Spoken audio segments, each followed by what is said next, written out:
Mozart in the Mirabell Garten. They are giving a cycle of Mozart operas at Munich, at the Hof Theatre, to follow the Wagner operas at the Prinz-Regentin Theatre, and I stayed, on my way to Salzburg, to hear Die Zauberflöte. It was perfectly given, with a small, choice orchestra under Herr Zumper, and with every part except the tenors admirably sung and acted. Herr Julius Zarist, from Hanover, was particularly good as Papageno. The Eva of Die Meistersinger made an equally good Pamina. And it was staged under Herr von Possert's direction, as suitably and as successfully, in its different way, as the Wagner opera had been. The sombre Egyptian scenes of this odd story, with its menagerie and its pantomime transformation, were turned into a thrilling spectacle, and by means of nothing but a little canvas and paint and limelight. It could have cost very little, compared with an English Shakespeare revival, let us say, but how infinitely more spectacular, in the good sense, it was. Every effect was significant, perfectly in its place, doing just what it had to do, and without thrusting itself forward for separate admiration. German art of today is all decorative, and it is at its best when it is applied to the scenery of the stage.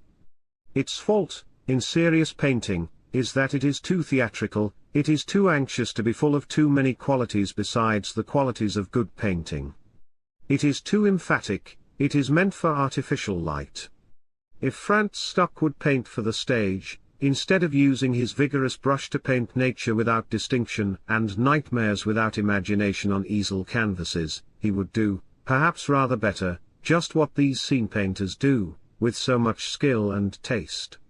They have the sense of effective decoration, and German art, at present, is almost wholly limited to that sense. I listened, with the full consent of my eyes, to the lovely music, which played round the story like light transfiguring a masquerade, and now, by a lucky chance, I can brood over it here in Salzburg, where Mozart was born, where he lived, where the house in which he wrote the opera is to be seen, a little garden house brought over from Vienna, and set down where it should always have been, high up among the pine woods of the Kapusiner Berg.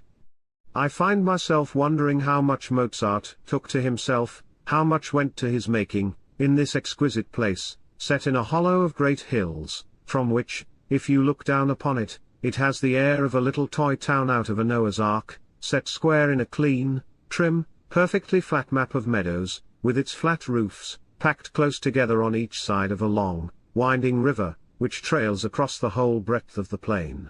From the midst of the town you look up everywhere at heights, rocks covered with pine trees, beyond them hills hooded with white clouds, great soft walls of darkness, on which the mist is like the bloom of a plum, and, right above you, the castle, on its steep rock swathed in trees, with its grey walls and turrets, like the castle which one has imagined for all the nights of all the romances.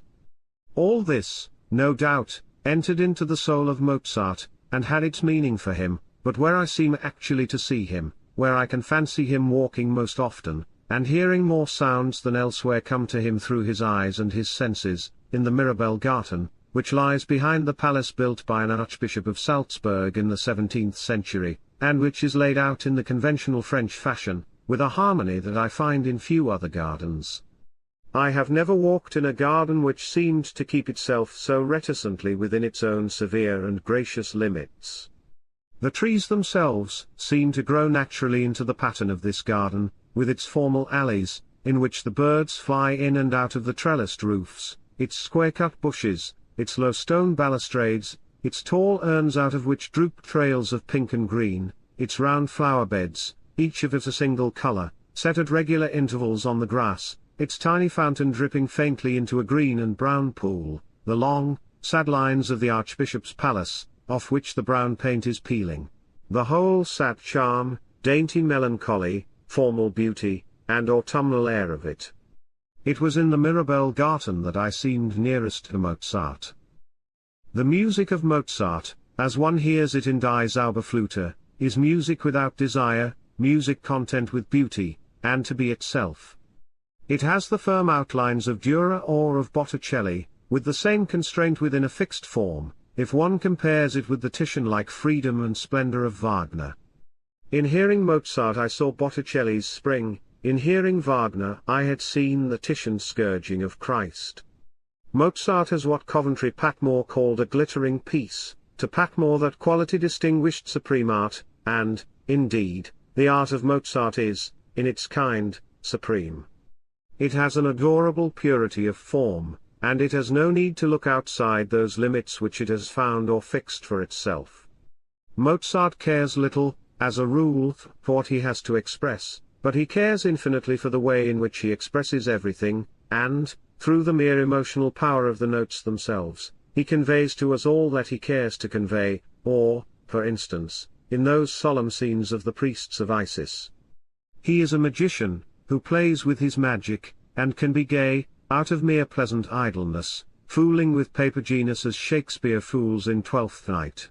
Die Zauberflöte is really a very fine kind of pantomime, to which music lends itself in the spirit of the thing, yet without condescending to be grotesque. The duet of Paper Genus and Papagena is absolutely comic, but it is as lovely as a duet of two birds, of less flaming feather.